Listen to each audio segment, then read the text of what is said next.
উষসী মানেই বিটিএস ভক্ত, এবং সেই বিটিএস এর এই জার্নিটা বেশ কিছুদিন আগে শুরু হয়েছে তোমার, কয়েক মাস আগে। কিভাবে জার্নিটা শুরু হলো?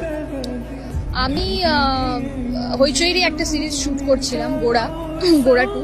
তো সেই সময় আমার খুব জ্বর হয়, ভীষণ জ্বরে পড়ি এবং ভীষণ শরীর খারাপ ছিল।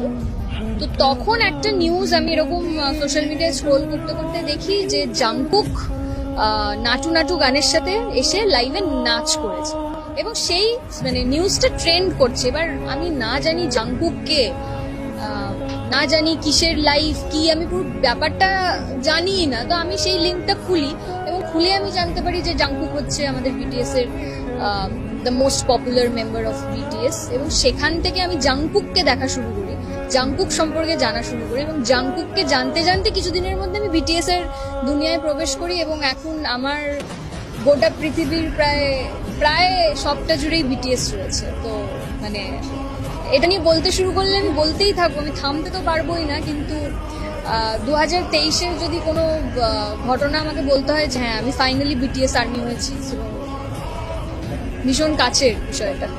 বিটিএস মানে শুধু গান নয়, তার একটা জীবনধারা। তো তোমার উপর সেটা কি এফেক্ট করেছে?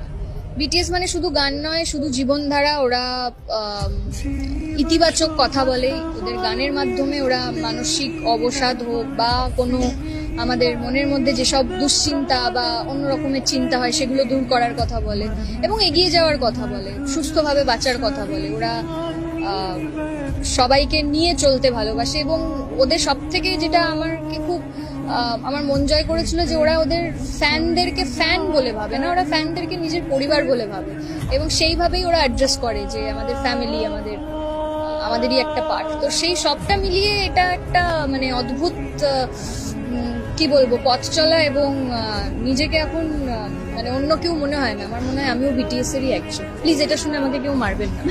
এক্স্যাক্টলি, আমি জিজ্ঞেস করতে চাচ্ছিলাম যে কিছুদিন আগে তুমি বিটিএস এর একটা তুমি রিল বানিয়েছিলে, এবং সেটাতে মানে খুব ট্রোল হয়েছিল, বলা হচ্ছিল যে এটা তো টিনেজদের মানে করার কথা, সেখানে তুমি করছো। এইগুলোকে কি বলবে? কারণ ওদের বললে পজিটিভিটি ইজ দ্য কি, তো সেখানে এরকম বলছে, কি বলবে?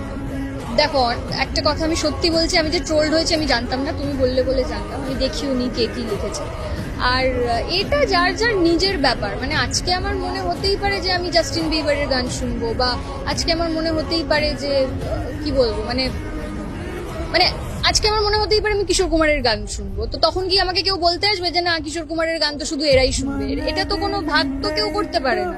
কি আজকে আমি